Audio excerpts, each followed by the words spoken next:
திருக்கரத்தில் என் கால கதிகள் என்னும் அறிஞ்சிருக்கையா என் திருக்கரத்தில் என் கால கதிகள் என்னும் அறிஞ்சிருக்கையா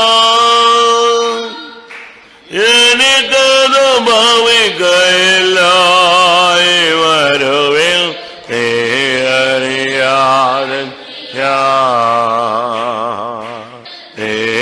அறியாதன் பிரியா நின்ற கரத்தை மறைஞ்சிருக்கையா நின்ற கரத்தை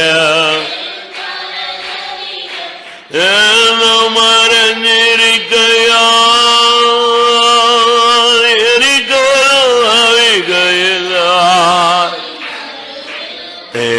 அறியாதன் பிரியா எரிக்கதோ பாவிக்கையில்லாய் வருவேன் அறியாதன் பிரியா. ஹல்லேலூயா ஹல்லேலூயா. துடாமானியா ரபாலபாலியா ரபாலக துடா துடா துடா துடா துடா துடா துடானியா ரபானக துடா துடா துடா துடா துடா. ஆமென் ஆமென். கர்த்தருடைய சமூகத்துக்காய் ஸ்தோத்திரம் பண்ணுவோம். Praise the Lord, praise the Lord, praise the Lord, praise the Lord, praise the Lord. ஆதியாகமம் 24 அதிகாரம் 63. ஈசாக்கு சாயங்கால வேளையிலே தியானம் பண்ண வெளியிலே போயிருந்து தன் கண்களை ஏறெடுத்து பார்த்தபோது ஒட்டகங்கள் வர கண்டான். நமக்கு ஈசாக்கின் ஒரு தன்மை தேவை, தியானம் பண்ணுகிற ஒரு அனுபவம். தியானம்னா மற்ற மார்க்கத்தில் அதுக்கு பல விளக்கங்கள் இருக்கு. ஆழ்நிலை தியானம், யோகாவில் போகும்போது ஆழ்நிலை தியானமா. நம்முடைய தியானம் அப்படி அல்ல. நம்முடைய தியானம் ரெண்டு விதத்தில் இருக்கிறது. ஒன்று வேதத்திலே தியானம், மற்றொன்று சிலுவை தியானம். இல்லாவற்றில் கர்த்தர் நடத்துகிற பாதைகளை தியானிப்பது, கிருபைகளை தியானிப்பது, இப்படி நாம் எடுத்துக்கொள்ளலாம். சங்கீதம் 1 சங்கீதத்தில் பார்க்கும்போது கர்த்தருடைய வேதத்தில் கர்த்தருடைய வேதத்தில் பிரியமாயிருந்து இரவும் பகலும் அவருடைய வேதத்தில் தியானமாயிருக்கிற மனுஷன் பாக்கியவான். தியானமாயிருக்கிற மனுஷன் பாக்கியவான். நமக்குள்ள ஒரு தியானம் அவசியம். சரியான ஒரு ஆவிக்குரிய தன்மை நமக்குள்ள வரணும். இரவும் பகலும் தியானம். ஈசாக்குக்கு தியானம் பண்ற ஒரு கிருபை இருந்தது. அவன் அதை பிராக்டிஸ் பண்ணான். அவனுக்குள்ள அந்த தன்மை மறைந்திருந்தது. ஒரு இடத்துல தான் அதை குறித்து சொல்லியிருந்தாலும் இன்னொரு விதத்தில் பார்த்தா அது அவனுடைய பிராக்டிஸ். அதில் தியானம்னு சொல்லியிருக்கு. இன்னொரு விதத்தில் அது ஒரு ப்ரேயர். அவன் ப்ரேயர் பண்ணிட்டு இருக்கும்போதே அவனுக்கு ஜெபக்கிறதுக்கு தியானம் பண்ண போகும்போதே அவனுக்கு பதில் வந்துருச்சு. ஒட்டகங்கள் வர கண்டான். நீ உன்னுடைய மனதை செலுத்தினாலே கர்த்தர் அந்த காரியத்தை வாக்கிய பண்ணுகிறார். உன் நாவில் சொல் பிரவாதத்திற்கு முன்பே நான் அதை அறிந்திருக்கிறேன், கேட்டிருக்கிறேன் கர்த்தர் சொல்றார். சங்கீதம், நான் தியானிக்கையில் எனக்குள் அக்கினி மூண்டது. என் இருதயம் வசனம் சொல்லணும், அதுதான் ஒழுங்கு. சங்கீதம் 39:3. என் இருதயம் எனக்குள்ளே அனல் கொண்டது, நான் தியானிக்கையில் அக்கினி மூண்டது, அப்பொழுது என் நாவினால் விண்ணப்பம் செய்தேன். நம்ம சரியா தியானிச்சா அக்னி மூலம். நம்ம சரியா தியானிக்காம வேறு விதமா தியானிச்சிட்டோம்னா, ஐயோ இப்படி ஆகிப்போச்சு, அப்படி ஆகிப்போச்சு, அது ஆகிப்போச்சு, இது ஆகிப்போச்சு, போச்சு, எல்லாரும் ஒதுங்கிட்டாங்களே, எல்லாம் போச்சு, நம்ம கைவிட்டாங்களோ, நமக்கு இப்படித்தானோ, இனிமே இந்த பலவீனம் தானா, இந்த வியாதி தானா, நம்மள எல்லாரும் ஒதுக்கிடுவாங்களோ, இப்படி நீங்க வேற விதமா கர்த்தருடைய சமூகத்தை நீங்க வித்தியாசமான விதத்துல நீங்க செய்ய ஆரம்பிச்சிட்டீங்கன்னு வச்சுக்கோங்க, உங்களுடைய ஆவி ஒண்ணு இல்லாம போயிடும். வாசிங்க, நான் தியானிக்கையில் என் ஆவி தொய்ந்து போயிட்டு. அதுவும் அவனுடைய பிராக்டிஸ் தான், இதுவும் இவனுடைய பிராக்டிஸ் தான். 77 சங்கீதம் 3 77:3. நான் தேவனை நினைத்த போது அலறினேன், நான் தியானிக்கும் போது என் ஆவி தோய்ந்து போயிற்று. இதுவும் ஒரே ஆள் தான், அதுவும் ஒரே ஆள், அதே சேம் ஆள் தான். தியானத்தை ஒழுங்கா பண்ணல, ஜபத்தை ஒழுங்கா பண்ணலன்னு வச்சுக்கோங்களேன். ஒரு சில ஜபம் முடிச்சுட்டு போன பிறகு எப்படி இருக்குன்னா அப்படித்தான் இருக்கு. அப்ப இவங்க எப்படித்தான் ஜெபிச்சிருக்காங்க? உட்காந்து உட்காந்து உட்காந்து உட்காந்து தெய்வீகம் இல்லாம, விசுவாசம் இல்லாம, நம்பிக்கை இல்லாம, அப்படியே இப்படி ஆயிப்போச்சு, இப்படி ஆயிப்போச்சு, இப்படி ஆயிப்போச்சு, இப்படி ஆயிப்போச்சு, இப்படி ஆயிப்போச்சு, இப்படியே பரிதபிச்சு அவங்களுக்கு இந்த விசுவாசம் நம்பிக்கை ஒன்னும் வராதனால அனல் மூடல. அதே மனுஷன் சொல்றான், நான் தியானிக்கையில் என் ஆவி தொய்ந்து போயிடுச்சு. ஆனா அதே ஆள் இன்னொரு இடத்துல சொல்றான், நான் தியானிக்கையில் எனக்கு இல்லை அக்னி மூண்டது. நமக்குள்ள தியானிக்கும் போது என்ன உண்டாகுது? யோசிங்க. அனல் மூழுதா? அந்நிய பாஷை வருதா? ஆவியானவர் உள்ள வராரா? தரிசனம் உண்டாகுதா? தீர்க்க தரிசனம் உண்டாகுதா? கர்த்தருடைய வார்த்தை வருதா? நம்ம எப்படி அதை பிராக்டிஸ் பண்றோங்கிறதா முக்கியம். பணத்தை ஒருத்தன் மாம்ச அழிவுக்கும் செலவழிக்கலாம், ஆக்கத்துக்கும் செலவழிக்கலாம். அதுபோல தியானத்தை, ஜபத்தை நீங்க எப்படி யூஸ் பண்ணலாம்? தூங்கி எந்திரிச்சு போலாம், கிண்டல் பண்ணி சிரிச்சிட்டு போலாம், டைம் பாஸ் பண்ணிட்டு போலாம், சோர்வோடு போலாம். எப்படினாலும் அந்த ஜபத்தை, தியானத்தை நீங்க யூஸ் பண்ணலாம். இன்னொரு விதத்தில் தியானங்கிறது ஒரு ஜபம்.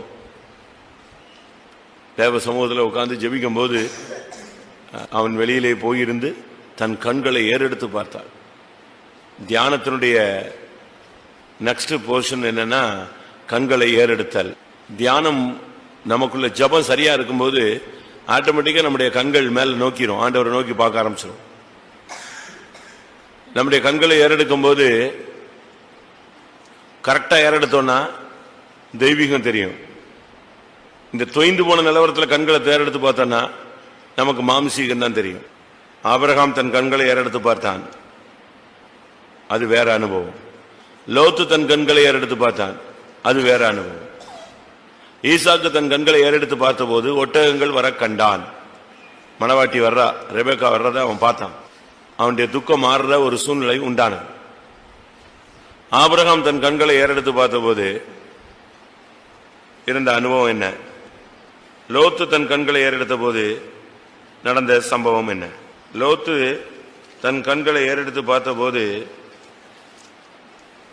ஒரு சாதாரண அந்த சோதம் அவனுக்கு ஏதேனை போல தென்பட்டது. ஆதியாகமம் 13:10. அப்பொழுது லோத்து தன் கண்களை ஏறெடுத்து பார்த்து யோர்தான் நதிக்கு அருகான சமபூமி முழுவதும் நீர்வளம் பொருந்தினதாய் இருக்க கண்டான். கர்த்தர் சோதோமையும் கொமோராவையும் அழிக்கும் முன்னே சோவாருக்கு போகும் வழி மட்டும் அது கர்த்தருடைய தோட்டத்தை போலவும் எகிப்து தேசத்தை போலவும் இருந்தது. ஆபிரகாம் தன் கண்களை ஏறெடுத்து பார்த்த போது எப்படி இருந்துச்சு? நம்ம எப்படி ஏறெடுக்கிறோங்கிறதா வசனம். அப்பொழுது ஆபிரகாம் தன் கண்களை ஏறெடுத்து பார்க்கும்போது, வசனம் சொன்னா தானே எல்லாருக்கும் புரியும். எல்லாரும் கேட்டுச்சா இவங்க என்ன சொன்ன வசனம்னு? 22:13.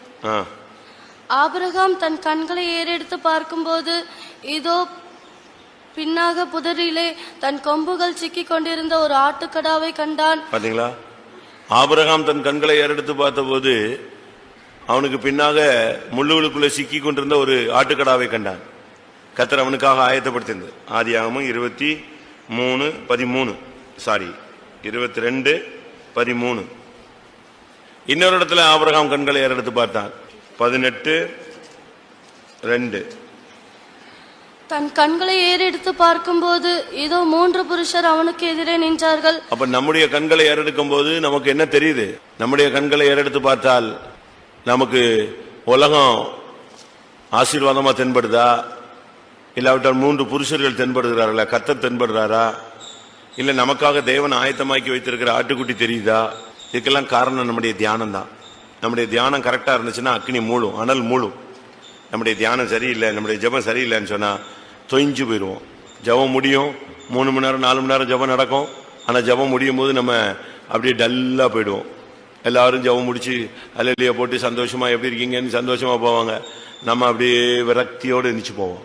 அதனால இப்போ நமக்கு ஈசாக்கின் தியான ஆவி, தியானம் பண்ணுகிற ஜீவியம் நமக்கு தேவை.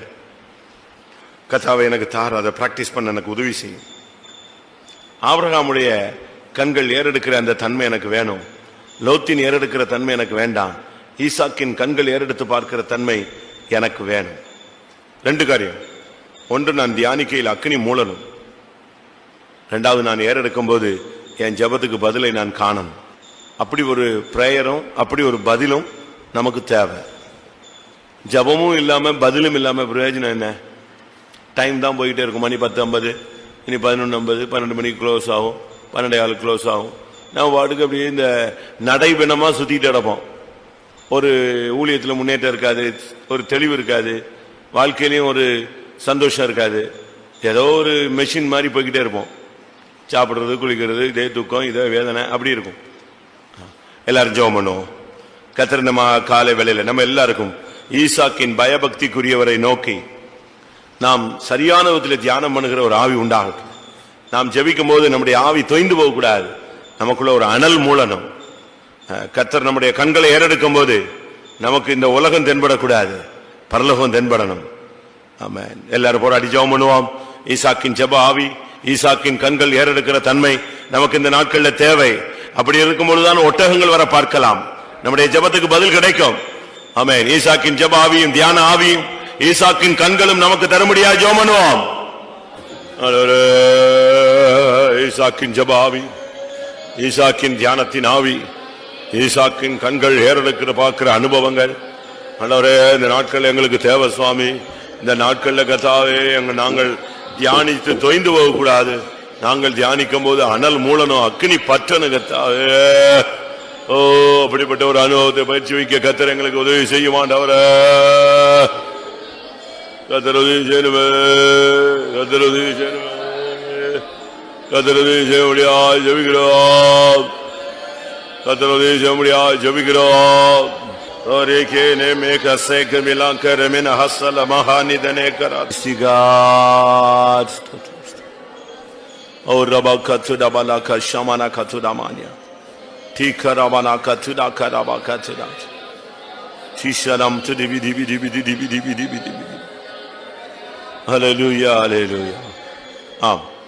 ஈசாக்கின் அந்த ஜெபம், அந்த தியானம் ரெபெக்காளுக்குள்ள பயிற்சி வைக்கப்பட்டது.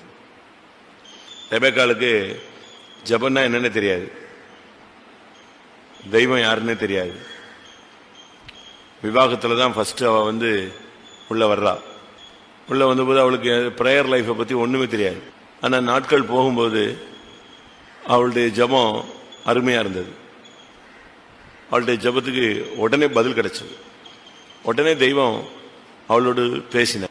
அவளுக்கு அந்த ஜெபத்தை ஈசாக்கு சொல்லி கொடுத்துருக்கிறான். ரெபெக்காளுடைய ஜெபத்தை எடுங்க.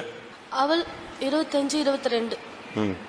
அவள் கர்ப்பத்திலே பிள்ளைகள் ஒன்றோடு ஒன்று மோதி கொண்டிருந்தன. அப்பொழுது அவள், இப்படியானால் எனக்கு எப்படியோ என்று சொல்லி கர்த்தரிடத்தில் விசாரிக்கும்படி போனாள்.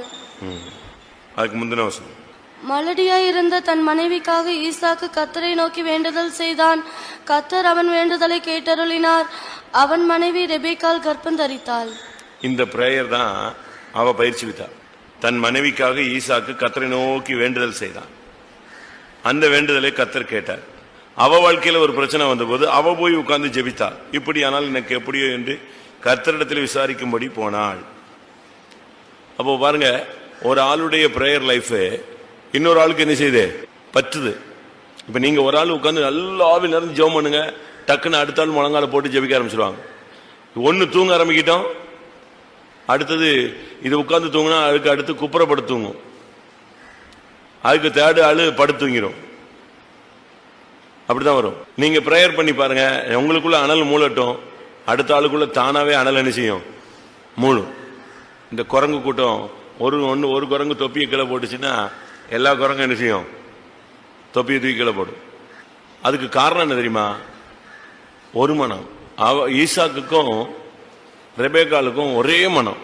இவன் என்ன சிந்திக்கிறானோ அதை அவ சிந்திப்பா, இவன் எதை சிந்திக்கிறானோ அதே அவள் சிந்திப்பா. இது இவங்க ரெண்டு பேருக்குள்ள இருந்ததான ஒரு பிராக்டிஸ். நமக்கு அப்படி இருக்கா? இப்ப குடும்பங்கள்ல பிரச்சனை காரணமே என்னன்னா, புருஷனுக்கும் மனைவிக்கும் ஒரு மனம் இல்லை. புருஷன் ஒண்ணு நினைக்க, மனைவி ஒண்ணு நினைக்க, மனைவி ஒண்ணு நினைக்க, புருஷன் ஒண்ணு நினைக்கிறது. ஆனா ஈசாக்கும் ரெபெக்காலும் ஒரே காரியத்தை திங்க் பண்ணுவாங்க. அதுக்கு ஒரு எவிடன்ஸ் சொல்லுங்க. எல்லாரும் இங்கே தானே இருக்கீங்க, சொல்லுங்க. பிரசங்கி மாதிரிலாம் சொல்லலாம். நான் இவ்வளவு நேரம் சொன்ன பாயிண்ட்ல தான் அதுவும் இருக்கு. இவ்வளவு நேரம் சொன்ன பாயிண்ட்லயே தான் அதுவும் இருக்கு. ஈசாக்குக்கும் கண்களை ஏறெடுத்து பார்க்கிற பழக்கம் இருந்துச்சு, ரெபேக்காளுக்கும் தன் கண்களை ஏறெடுத்து பார்க்கிற பழக்கம் இருந்துச்சு. வாசிங்க, அதே தான். 24:64. ரெபேக்காலும் தன் கண்களை ஏறெடுத்து ஈசாக்கை கண்டபோது ஊழியக்காரனை நோக்கி, அங்கே வெளியிலே நமக்கு எதிராக நடந்து வருகிற அந்த மனிதன் யார் என்று கேட்டாள். பாத்தீங்களா, அவளும் தன்களை ஏறெடுத்து பார்க்கிற ஒரு பிராக்டிஸ். வாழ்க்கையில ரெண்டு பேருக்குமே அந்த ஏறெடுக்கிற பழக்கம் இருந்துச்சு. அதுக்கு காரணம் ரெண்டும் மாடு, அதனால ரெண்டையும் ஒரே ஏர்ல பூட்டி வச்சிருந்தாங்க. கழுதையும் மாட்டையும் ஏர்ல பூட்டும் போது தான் தகராறு. கண்ணு ஏறெடுக்காது, ஒன்னு ஏறெடுக்கும் ஒன்னு ஏறெடுக்காது. ஆனா இங்கே நான் பார்க்கும்போது ரெண்டு பேரும் ஒரே மனம். குடும்ப வாழ்க்கையிலேயே ரெண்டு பேருக்கும் ஒரே மைண்ட். நம்ம இன்னைக்கு போகணும் ஒரு இடத்துக்கு அப்படின்னு ரெண்டு பேரும் திங்க் பண்ணாங்கன்னா நானும் அதுதான் யோசிச்சேன், அவ்வளவுதான். அதான் ஒரு மனம். அதெல்லாம் வர முடியாது. நீங்க இப்படிலாம் யோசிப்பீங்கன்னு எனக்கு தெரியும். நான் அப்படிலாம் பண்ண முடியாது. அவ்வளவுதான். ஆவி பிடிச்சி அந்த குடும்பத்தை போட்டு அலக்கழிச்சோம். ரெண்டு பேருக்குமே ஒரு மனம் இருந்தது. ரெபேக்காளுக்கு இந்த பழக்கமே கிடையாது. அவ கேட்கிறா, அதான் அந்த மனுஷன் வர்றான், அவன் யாரு அப்படின்னு தான் பேசினா. அப்படி ஆள் தான், அப்படிதான் அவளுடைய ஆரம்பம் இருந்துச்சு. ஆனா எஜமான உடனே டபால்னு கீழே இறங்கிட்டா. நமக்கு இந்த நாட்கள்ல ஒரு நல்ல ஒரு கிருபை வேணும். ஒரு ஆள் ஜெபிக்கும் போது அதை பார்த்து நாம ஜெபிக்க பழகணும். ஒரு ஆள் கண்ணீரோடு ஜெபிக்கிறாங்கன்னா நமக்கும் அந்த கண்ணீரின் ஆவி வேணும். ஈசாக்கினுடைய ஜெபம், மலடியா இருந்த தன் மனைவிக்காக ஜெபம் பண்ணினான். அந்த ஜெபத்தை கர்த்தர் கேட்டார். இப்பொழுது கற்பத்துல குழந்தைகள் மோதுது, அவ ஓடி போய் கர்த்தர்ட்ட கேட்கிறா. பாத்தீங்களா, அப்போ ஒரு குடும்பத்துல ஜெபாவி இணைஞ்சிருச்சா? அவன் மனைவிக்காக ஜெபிக்க, அவ பிள்ளைகளுக்காக ஜெபிக்க, இப்படி ஒருத்தர் ஒருத்தர் ஜெபிக்கும் போதுதான் குடும்பம் கட்டி எழுப்பப்படுகிறது. கர்த்தர் பெரிய காரியங்களை செய்ய முடியும். அதனால நம்முடைய ஜெபம் மற்றவர்களுடைய ஜெபத்தை, ஜெப ஜீவியத்தை கட்டி எழுப்பணும். அப்படிப்பட்ட ஒரு ஜெபாவியை கர்த்தர் நமக்கு தரணும். நம்முடைய ஜெபத்தின் மூலமாக மற்றவர்களுடைய தீபங்கள் கொழுந்து விட்டு எரியணும். நம்மை பார்க்கிறவங்க அவங்க ஜெபத்துல கட்டி எழுப்பப்படணும். அப்படி ஒரு முன்மாதிரியான ஒரு ஜெப வீரர்களாய் கர்த்தர் நம்மை மாற்ற முடியாது. ஜெபம் பண்ணுவோம். ஆண்டவரே, உம்முடைய நாமத்தில் வருகிற சுவாமி, எங்களுடைய ஜெப ஜீவியம் மற்றவர்களுக்கு ஒரு முன்மாதிரியாக, நாங்கள் எது செய்தாலும் மற்றவர்களுக்கு பிரயோஜனமாய், ஆசீர்வாதமாய், பக்தி விருத்திக்கு எதுவாக இருக்கணுமே கர்த்தா.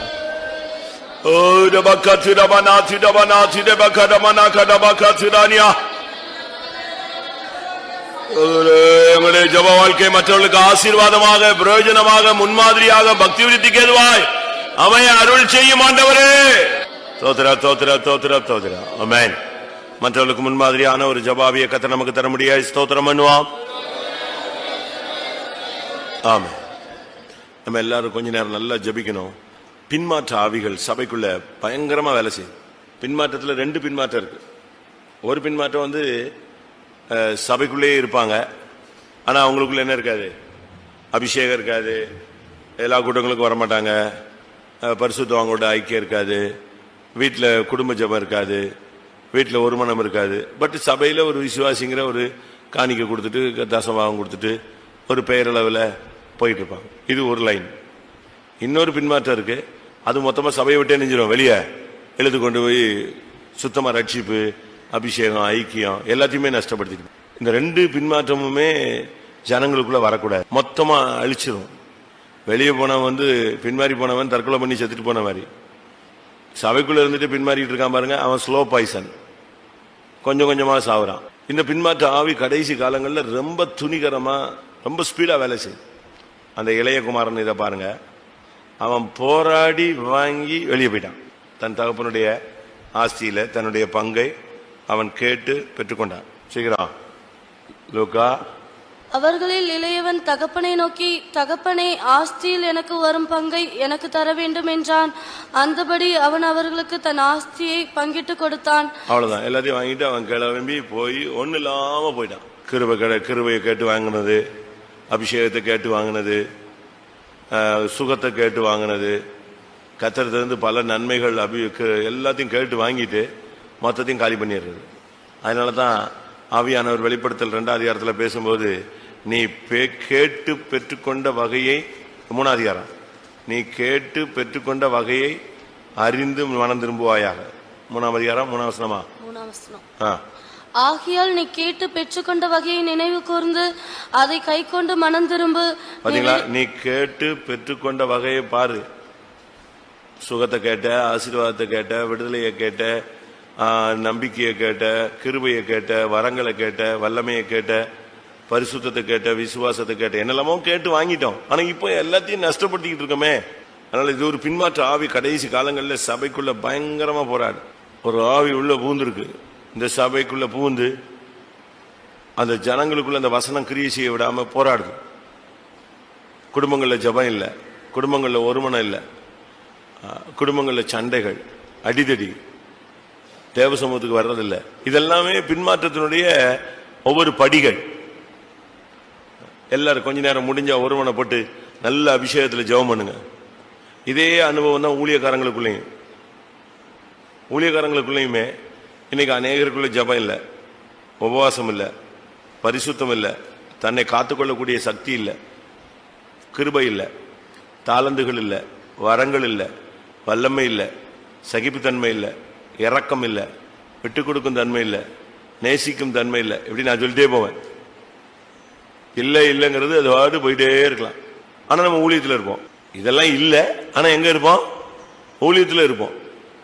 இதுதான் ஒரு பின்மாற்றம். ஒரு சிலர் அப்படி இல்லை, எனக்கு இந்த ஊழியம் வேண்டான்னு தூக்கி போட்டு போய்கிட்டே இருக்கான். அது வெளியரங்கமான பின்மாற்றம்.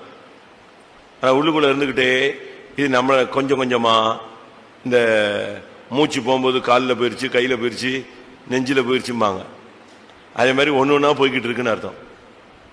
ஒரு பின்மாற்றத்தின் உச்சகட்ட ஆவி கடைசி காலங்களில் ஒரு மந்தமான ஆவி, நிர்விசாரத்தின் ஆவி, ஒரு அசதியான ஒரு ஆவி சபைக்குள்ள பூந்திருக்கு. விசுவாசிகள்ல பாருங்க, அவங்க தேவ சமூகத்தை ரொம்ப கனஹீனம் பண்றாங்க, அலட்சியம் பண்றாங்க. ஞாயிற்றுக்கிழமை நம்ம கர்த்தருடைய பந்தியை குறித்து பேசுறோம். ஆண்டவர் பேசுறார், நீ எந்த சூழ்நிலையில் இருந்தாலும் எடுக்கலாம், எந்த சூழ்நிலை இருந்தாலும் உன்னை சரிப்படுத்தி எடுக்கலாம், நீ எழும்பி போகாத, ஞானசானம் எடுத்தவன் எழும்பாத, எல்லாம் சொல்றான். செவிட்டுலையும் செவிடு மாதிரி எந்திரிச்சு போய்கிட்டே இருக்கான். எப்படி இருக்குன்னு யோசிச்சு பாருங்க. ஒவ்வொருக்கு போனேன், 125 பேர் இருந்தாங்க. சும்மா பிரசங்கம் பண்ணா சிரிச்சுக்கிட்டே கேட்டான். ஒரே அல்லியா தான், ஒரே எழுப்புதல் தான். எந்திரிச்சு போயிடாதெல்லாம் சொன்னேன். எல்லாம் முடிஞ்சது. ராபோஜனத்துக்கு உட்காருவோம் அப்படின்னா 32 பேர் உட்கார்ந்தான். தப்ப தப்ப தப்ப தப்பன்னு எந்திரிச்சு வெளியே ஓடியே விட்டான், எல்லாம் கேட்ட தாண்டி. அப்போ இவனுக்கு என்னதுக்கு பிரசங்கம் பண்ணோம்? வந்த உடனே ராபோஜனம் எடுக்காதவரெல்லாம் வெளியே போகுங்க, ராபோஜனம் எடுக்கிறவங்களுக்காக பிரசங்கம் பண்ண வேண்டியதான். இவ்வளவுக்கும் நான் ஞாயிற்றுக்கிழமை ராபோஜனம் எடுக்கிறவங்களாம் கை வைத்துன்னு வர கிளியர் பண்ண அவ்வளவு பேரும் கை வைத்தினாங்க. ஆனா எஸ்கேப், பாதி பேருக்கு மேல எஸ்கேப் ஆயிட்டாங்க. அதாவது ஒரு பயம் இருக்கு அவங்களுக்கு, எடுத்து சாப்பிட்றத விட எடுக்காமல் உயிரோடு இருக்கலாம்னு. அப்படி ஒரு பயம் இருக்கனால எந்திரிச்சு ஓடுறான்னு நினைக்கிறேன். எடுத்து சாவதை விட எடுக்காமல் இருப்பது, எடுக்காமல் உயிரோடு இருப்பது நல்லது. இது ஒரு நீதிமொழியில் எழுதி வைக்கணும். அவன் பாட்டுக்கு எந்திரிச்சு போறான் பாருங்க ஞாயிற்றுக்கிழமை. அது காரணம் என்னன்னா பின்மாற்றம் தான். இந்த ஆவிகள் பயங்கரமா போராடுது, மனசாட்சியத்தை கெடுத்துருது, விசுவாசமாகிய கப்பலை கெடுத்துருது, பரிசுத்த குலைச்சல் ஆக்கிறது. அது பிறகு அவன் வரமாட்டான், உள்ள வரமாட்டான், யோசிக்கிறான். ஜெபம் பண்ணுவோம்.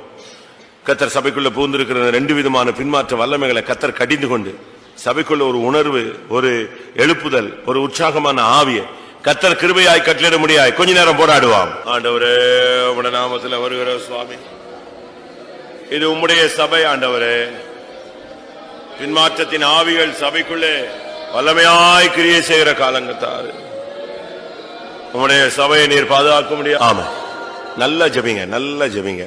இந்த பின்மாற்ற ஆவி பெரிய பெரிய ஆளுங்களெல்லாம் கவுத்திரும், ஒரே செகண்ட்ல கவுத்திரும்.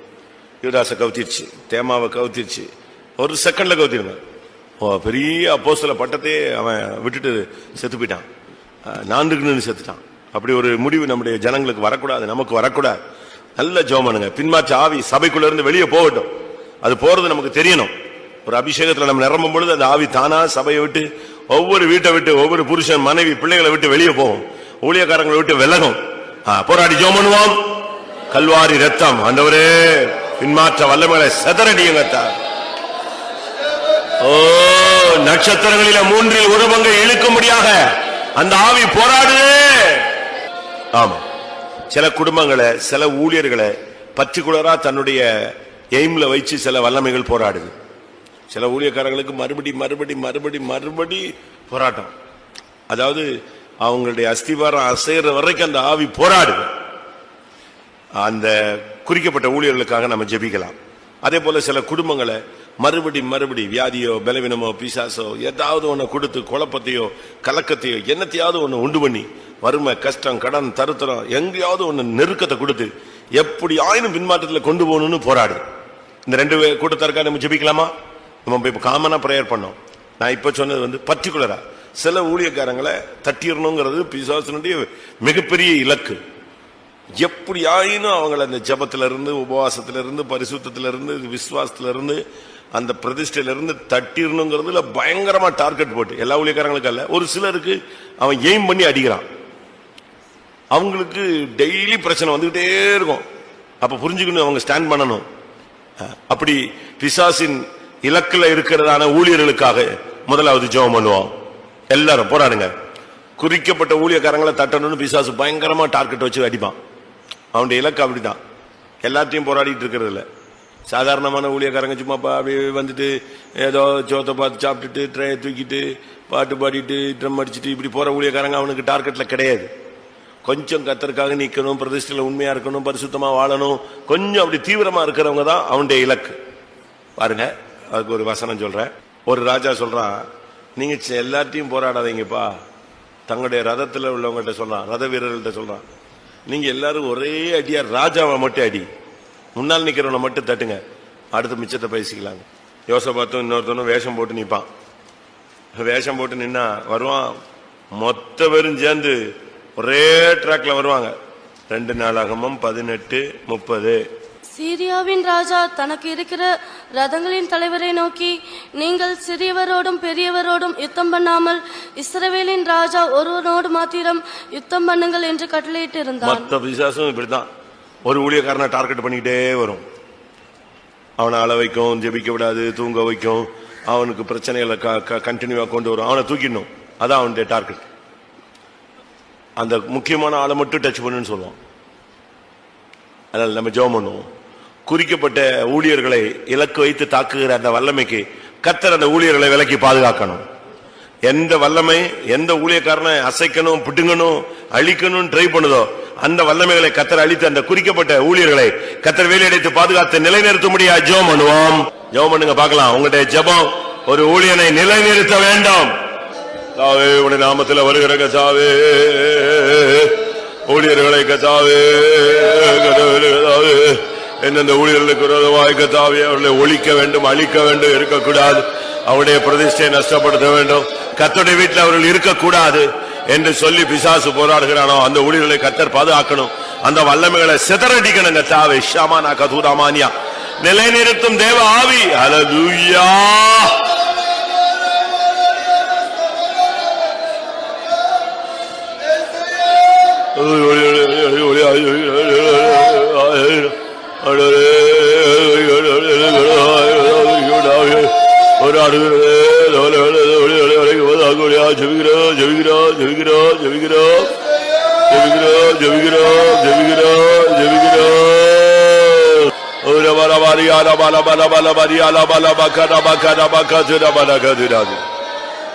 ஆமென்.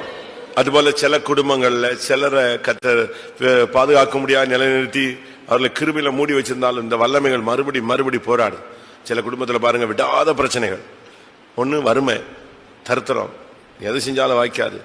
சிலர் குடும்பங்கள்ல வியாதி. சில குடும்பத்துல எப்பொழுதும் பிரச்சனைகள். நல்ல குடும்பங்கள் தான், ஆவிக்குரியவர்கள் தான், நல்ல பிரசங்கம் கேட்கறாங்க, ஆவியில நிரம்புறாங்க, அந்நிய பாஷை பேசுறாங்க, வரங்களினால பிரகாசிக்கிறாங்க. ஆனாலும் அவங்களுக்கு குடும்பங்களுக்கு பிரத்யட்சமான போராட்டம். அதுக்கு காரணம் பிசாசு இலக்கு வச்சு அவங்களை அடிச்சுக்கிட்டே இருக்கலாம். எப்படி ஆயினும் அவங்களை கவுத்திரணும்.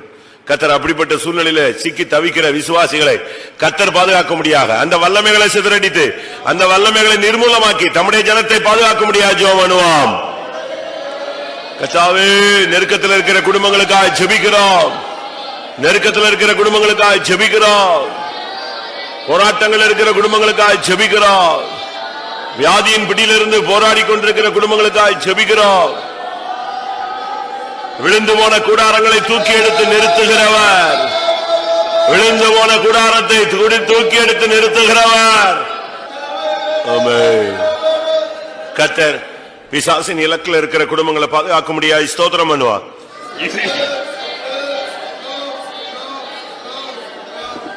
ஆமென். நம்முடைய சபையில் உள்ள முதிர் வயதுள்ள வாலிப பையங்க பிள்ளைகளுக்காக ஜெபம் பண்ணுவோம். கல்யாணம் ஆகணும் அப்படின்னா ஒரு 25 வயசுக்குள்ள கல்யாணம் ஆயிடணும். இல்ல ஊழியன்னாலும் 25 வயசுக்குள்ள எங்க போயிடணும்? ஊழியத்துக்கு போயிடணும். சும்மா 35 வயசு 32 வயசு கல்யாணம் ஆகாம ஊழியத்துக்கும் போகாம இப்படியே இழுத்துட்டு போக கூடாது. கர்த்தர் அப்படி ஒரு வாய்ப்பை நம்முடைய பிள்ளைகளுக்கு அனுமதிக்க கூடாது. போயிட்டே இருக்கு. வயசு 28, 29, 30 இந்த தன்மைகள் மாறணும். அது காரணம் என்னன்னா, அதுக்கு பேரண்ட்ஸ் காரணம், பிள்ளைகள் காரணம்.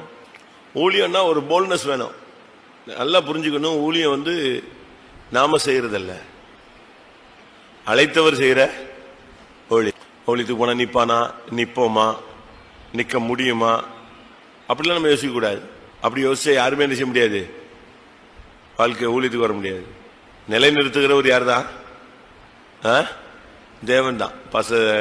பால்கோஷி தன்னுடைய புஸ்தகத்தில் எழுதியிருக்காரு, ஆரம்பத்தில் நான் ஊழியம் செய்தேன், கொஞ்ச நாட்கள் போன பின்பு நானும் ஆண்டவரும் நேசிக்காம மனசை போட்டு குழப்பிக்கிட்டு இருந்தாதான் இந்த குழப்பெல்லாம். அதனால இயேசுவை நேசிக்கிற அந்த தன்மை இருக்கணும். இல்லையா கல்யாணத்தை கட்டு, கல்யாணத்தையும் அதையும் கட்டாம அதுலயும் இழுத்துக்கிட்டே போறான் பாருங்க. இந்த பேரண்ட்ஸ் ஜாதியை பார்த்து பார்த்து பார்த்து பார்த்து பார்த்து பார்த்து இது ஒரு இழுப்பு இழுக்கிறது. திருப்பி வேலை, பணம், வீடு, அழகு, சொத்து, சோகம், இப்படியே ஒரு 15 எழுதி போட்டிருப்பான். இந்த 15ல் எது வராது? இந்துக்கள் கூட 7 பொருத்தம் தான் பார்க்கறான். அப்படித்தானே? அப்படித்தானே? அப்படித்தானே சொல்றான். இந்துக்கள் கூட 7 பொருத்தம் தான் பார்க்கறான். நம்மால தான் 70 பொருத்தம் பார்க்கறான். அவன் பார்க்கறது 7 பொருத்தம், அதுல 6 ஒத்து வந்தாவளே டப்புன்னு அடிச்சிடறான். 7 ஒரு நாளத்துலயும் 7 பொருத்தமும் சேர்ந்து வந்த ஆளு எவனும் கிடையாது. எங்கேயாவது ஒண்ணு கொணக்க மணக்க இருக்கும். அதை விட்டு நம்ம ஆளு ஜாதி பார்க்கறான். ஜாதியில உட்பிரிவு பார்க்கறான். 2வது ஜாதி ஃபர்ஸ்டா, அடுத்து என்னது? ஜாதியில உட்பிரிவு. சரி, அது பார்த்தாச்சு. அது பிறகு உயரம் பார்க்கணும், அதுக்கு பிறகு கலர் பார்க்கணும், அதுக்கு பிறகு வசதி வாய்ப்புகள் பார்க்கணும், இதுக்கு பிறகு வேலை இருக்கான்னு பார்க்கணும். இப்படி பார்த்து பார்த்து வரும்போது இந்த பாம்பு கட்டத்தில் ஏறி போயிட்டு இருக்கும்போது டப்புன்னு பாம்பு கொட்டி கீழே வந்த மாதிரி புஷ்கன் கீழே வந்துடுவான். இவன் 7 பார்த்தா பொண்ணு வீட்டுக்காரன் 70 பார்க்கறான். அதுக்கு பிறகு இவன் 77 பார்க்கறான், அவன் 97 பார்க்கறான். இப்படியே தள்ளி விட்டு நம்ம பையங்க பொண்ணுங்க எல்லாம் எங்க வந்துட்டாங்க? 30 தாண்டி விட்டார்கள். இனி ஈசாக்கு வயசுல தான் கல்யாணம் நடக்கும். ஈசாக்கு எத்தனை வயசுல கல்யாணம் முடிச்சான்? எத்தனை வயசு? 40 வயசு. ஈசாக்கு 40 வயசுல கல்யாணம் முடிச்சார். கரெக்ட் தானா? அப்போ காலங்கள் கூட இருந்துச்சு. 120, 150 வயசுல உயிரோட இருந்தான். அது பரவாயில்ல. இப்ப 45ல போற காலம். 50 ரீச் பண்றது பெரிய டார்கெட் தான். பழைய ஆளுங்க தான் 1-2 இழுத்துட்டு கிடக்கு. மற்றதெல்லாம் இப்ப ஸ்பீடா போற காலம். அதனால நம்ம நம்ம பிள்ளைகளுக்கு செய்ய வேண்டிய முறைப்படி செய்யணும். எப்ப இதுக்குள்ள வந்தோமோ அப்பவே எல்லாத்தையும் க்ளோஸ் பண்ணிட்டு ஏதோ ஏற குறைய இருக்கும். கல்யாணத்துக்கு கட்டி அழகா போயிட்டே இருக்க வேண்டியதான். அதுவும் இல்லாம இதுவும் இல்லாம ரொம்ப பேரண்ட்ஸுக்கு அவங்களுக்கு முடிவெடுக்க முடியல. இந்த பைரட்டாவா வாங்கி இருக்கிற போட்டோவெல்லாம் பார்த்து ஒரு 10 போட்டோ வச்சுக்கிறது. எந்த போட்டோ சரி 10 போட்டோவும் ஒத்து வரல, தூக்கி போடு. இப்படியே தெருவா அலையறாங்க நம்ம ஆள். இதுக்கு பேரண்ட்ஸ் அங்க கன்வென்ஷன் போறதெல்லாம் எதுக்கு தான் சொல்லுங்க? மேக்சிமம் கன்வென்ஷன் போறது நம்ம விசுவாசிகள் பொம்பளை பிள்ளையும் ஆம்பளை பையன் இருக்கிற வீட்டுல கன்வென்ஷன் போறது இவங்க கூட்ட அட்டன் பண்ணலாம் கிடையாது. மேக்சிமம் எதுக்கு தான்? பொண்ணு வாங்க தான். இவங்க கன்வென்ஷன்ல போய் அப்படி முழங்கல்ல முதல் லைன்ல நின்றுறாங்களாங்க. அப்படி கிடையாது. விருதுநகர்ல ஒரு பாலிசி இருக்கு. விருதுநகர்ல பொருட்காட்சி நடக்கும். பொண்ணு மாப்பிள்ள பாக்குறவங்க எல்லாரும் எங்கதான் பார்க்கணும்? ஏன்னா வீட்டுக்கெல்லாம் கூட்டு வர மாட்டாங்க. வீட்டுக்கு கூட்டு வந்தா 4 பேருக்கு தெரிஞ்சிடும் ரோட்ல தெரிஞ்சிடும், அந்த தெரு முழுசும் தெரிஞ்சிடும். பார்த்துட்டு போனாங்களே என்னாச்சு என்னாச்சு என்னாச்சுன்னு எல்லாரும் போட்டு கொத்தி எடுத்துருவான். அதனால இவங்க எல்லாம் போன்லாம் பண்ணிக்கிட்டு அந்த விருந்தினர்ல பொருட்காட்சி தான். அதனால மேக்சிமம் பொருட்காட்சியில தான் அலையன்ஸ் பார்க்கறது. அங்கேயே பேசி அங்கேயே கிளியர் பண்ணிட்டு அது பிறகு ஓகே இந்த பொண்ணு பிடிச்சிருக்கு இந்த பையன் பிடிச்சிருக்குன்னா தான் எங்க வருவான், வீட்டுக்கு வருவான். இப்ப நம்மளும் அப்படித்தான் பண்றோம். சர்ச்சில் தான் பாக்குறாங்க, பாதி பேர் கன்வென்ஷன்ல பாக்குறாங்க. எது எப்படியோ நம்முடைய பிள்ளைகள் எல்லாம் வாழ வேண்டிய வயசுல வாழணும், ஊழியம் செய்ய வேண்டிய வயசுல ஊழியம் செய்யணும். நான் சொல்றது கரெக்டா? இதை விட்டு ஊழியத்துக்கு 32 வயசுல 35 வயசுல 40 வயசுல வர்றது, இல்ல விட கல்யாணத்தை 48 வயசுல முடிக்கிறது தேவையில்லை. சரி, அப்படியாவது யாராவது நம்ம விசுவாசி தியாகம் பண்றானா? ஒரு ஏழ்மையானவங்களுக்கு, ஒரு வசதி குறைவானவங்களுக்கு, ஒரு ஊனமானவங்களுக்கு அப்படி யாராவது விவாகம் பண்றானா? இவன் ஜாதியை விட மாட்டேங்கிறான், இதை போய் இதையா தியாகம் பண்ணுவான்? பணம் தானே முக்கியம். நம்ம ஜெபம் பண்ணுவோம். ஆனா அதே நேரத்தில் நான் ரொம்ப பேரை பார்த்து, ஒரு சிலரை பார்த்திருக்கேன் அப்படியே தியாகம் பண்றான். நம்ம விசுவாசி பொண்ணு மதுரையில் ஒரு இடத்துல கட்டி கொடுத்தாங்க, வேற சர்ச்சில். இது கொஞ்சம் தடியா இருக்கும். அப்போ அது வேற வழி இல்லை. நம்ம பசங்க எங்க, இவன் தான் 77 பொருத்தம் கேட்டுக்கிட்டு இருக்கானே, ஒத்து வரல. பார்த்து கடைசியில் வேற சர்ச்சில் கல்யாணம் கட்டி கொடுத்துட்டாங்க. அந்த வீட்டில் என்ன பிரச்சனைன்னா, லாரி வசதிகள்லாம் இருக்கு, பட் கடன் பிரச்சனைகள் இருக்கு. இவன் கல்யாணம் ஆன உடனே எங்க இவன் தனியா போய் குடும்பத்தை விட்டுருவானு சொல்லிட்டு அம்மா அக்கா அண்ணன் தம்பி அவன் இவன் எல்லாரும் போட்டு அவனை நெருக்கிட்டானு. அந்த பையனை அவன் ஏண்டா கல்யாணம் கட்டினாங்கிற அளவுக்கு வந்துட்டான். கல்யாணம் கட்டினா அங்கிருந்து மறுவீடு வந்தான், வீட்டுக்கு போனா சூசைட் பண்ணி செத்துட்டான். பட்டுன்னு 7வது நாள் அந்த பையன் செத்து போயிட்டான், சூசைட் பண்ணிட்டான். எப்படி இருக்கும் இந்த பிள்ளைக்கு வாழ்க்கை? எனக்கு போன் பண்ணி சொன்னாங்க, இப்படி தங்கச்சி மாப்பிள்ள இப்படி சூசைட் பண்ண. நான் சொன்னேன், என்ன போன வாரம் தானே? ஆமா 7 நாள் தான் ஆச்சு, இறந்து போயிட்டான். எப்படி இருக்குன்னு யோசிச்சு பாருங்க. நொந்து நூலாய் அந்த பிள்ளைனுடைய வாழ்க்கை ஏற்கனவே கொஞ்சம் குண்டா இருக்குன்னு கேள்விக்குறியா இருந்தத, அவன் வேற சபை பையன், பரவாயில்ல சிபிஎம் ஒண்ணு தானே, குண்டா இருந்தாலும் பரவாயில்ல சிபிஎம்னா நல்லா தான் இருக்கும், ஆவிக்குரிய பிள்ளையா இருக்கும்னு கட்டினவன் அவன் வாழ்க்கையில விரக்தி ஆகி செத்து போயிட்டான். இனிமே யாரு வாழ்க்கை கொடுப்பான்? அப்பதான் ஒரு 4 மாசம் தான் இருக்கும். கோயம்புத்தூர்ல இருந்து ஒரு பையன் வந்தான், ரொம்ப அழகா இருப்பான். அவன் பாவம், அந்த பிள்ளைய ஏற்கனவே குண்டுன்னு கை எல்லாருமே கல்யாணம் கட்டாம விட்டுருக்காங்க. கல்யாணம் கட்டினவனு செத்து போயிட்டான். நான் கட்டிக்கிறேன்ட்டு அவன் கட்டி இப்போ அழகா வச்சுக்கிட்டு இருக்கான். இப்படி யாரு இருக்கா நம்ம விசுவாசியில? யாராவது இருக்காங்களா? அப்படி தரிசனம் உள்ள பெற்றோர்கள் இருக்கீங்களா? இல்ல அப்படி பிள்ளை யாராவது வளர்த்து தான் வச்சிருக்கீங்களா? அப்படிலாம் நமக்கெல்லாம் தியாகம்லாம் பண்ண மாட்டோம். சரி, எப்படியோ நம்முடைய சபையில் உள்ள வாலிப பையங்க பிள்ளைங்க இந்த வயசு மிஞ்சி போய் ஒரு நல்ல வேலையும் இல்லாம, நல்ல வருமானமும் இல்லாம, நல்ல வாழ்க்கையும் இல்லாம, ஊழியத்தின் தரிசனமும் இல்லாம இப்படி சபையில கிடந்தா எப்படி இருக்கும்? ஜெபம் பண்ணுவோம். நம்முடைய பிள்ளைகளோட கத்தர் இடைவிடணும். ஒன்னு ஊழியம்னா டக்குன்னு தூக்கணும், இல்லையா அவங்களுக்கு மேரேஜ் நல்ல விதத்துல கத்தர் செட்டில் பண்ணி தரணும், வாழ்க்கையை கத்தர் ஏற்படுத்தி தரணும். அதுக்காக ஒரு நிமிஷம் ஜெபம் பண்ணுவோம். ஆமா, நம்முடைய பிள்ளைகளை கத்தர் தாமே வாழ்க்கைப்படுத்த முடியாது. ஜெபம் பண்ணுவோம். ஆண்டவரே, முதிர் வயதுள்ள வாலிபர்களுக்காக, வாலிப சகோதர சகோதரிகளுக்காய் ஜெபிக்கிற கர்த்தாவே, அவங்களுடைய காலங்கள் வீணாய் விருதாவாய் போய்விடக் கூடாது சுவாமி. கர்த்தர் அந்த பிள்ளைகளோடு திட்டவட்டமாய் இடைபடுங்க. நீர் உம்முடைய திட்டம் என்ன, உம்முடைய சித்தம் என்ன என்பதை வெளிப்படுத்தும். ஊழியமானால் ஊழியம், விவாகமானால் உடனே கர்த்தா விவாக வாழ்க்கைக்குரிய காரியங்களை ஆயத்தப்படும். எல்லாம் உம்முடைய கரத்தில் இருக்கிறது சுவாமி. சில வியாதிகளுக்காக நம்ம ஜெபம் பண்ணுவோம். சிலருக்கெல்லாம் சில பாதிப்புகள் நிரந்தரம் போலதான் இருக்கு. ஆனா பைபிள்ல சொல்லியிருக்கு, 8 வருஷம் திமிர்வாதக்காரன் சுகமாக்கப்பட்டான், 12 வருஷம் பெரும்பாடு சுகமாக்கப்பட்டது, 18 வருஷம் சாத்தானுடைய கட்டு சுகமாக்கப்பட்டது, 38 வருட வியாதி சுகமாக்கப்பட்டது. இதெல்லாம் பைபிள்ல தெளிவா எழுதியிருக்கிற சத்தியங்கள். அதுபோல வருஷ கணக்காக சில வியாதிகளை, சில பிசாசின் போராட்டத்துல, சில சரீர பாதிப்புகள்ல ஒரு சிலர் இருக்காங்க. கர்த்தர் அவர்களுக்கு ஒரு அற்புதத்தை நிகழ்த்த முடியாது. ஜெபம் பண்ணுவோம். ஆண்டவரே, உம்முடைய நாமத்துல ஜெபிக்கிறங்க சாவே. சரீரத்துல வேதனை, மனதுல வேதனை, சரீரத்துல பாதிப்புகள், இப்படி பல வருடங்களாக கர்த்தாவே போராடி கொண்டிருக்கிறவர்களுக்காக ஜெபிக்கிறோம். 8 வருஷம் பாதிக்கப்பட்டவனை குணமாக்கினீர். 12 வருஷம் பாதிக்கப்பட்டவளை குணமாக்கினீர். 18 வருஷம் பாதிக்கப்பட்டவளை குணமாக்கினீர். 38 வருஷம் பாதிக்கப்பட்டவனை குணமாக்கினீர். 40 வருஷம் பாதிக்கப்பட்டவனை குணமாக்கினீர். கர்த்தாவே, உம்மிடத்துல வல்லமை உண்டு, வல்லமை உண்டு, வல்லமை உண்டு. உம்மிடத்துல போதுமான வல்லமை உண்டு, உண்டு.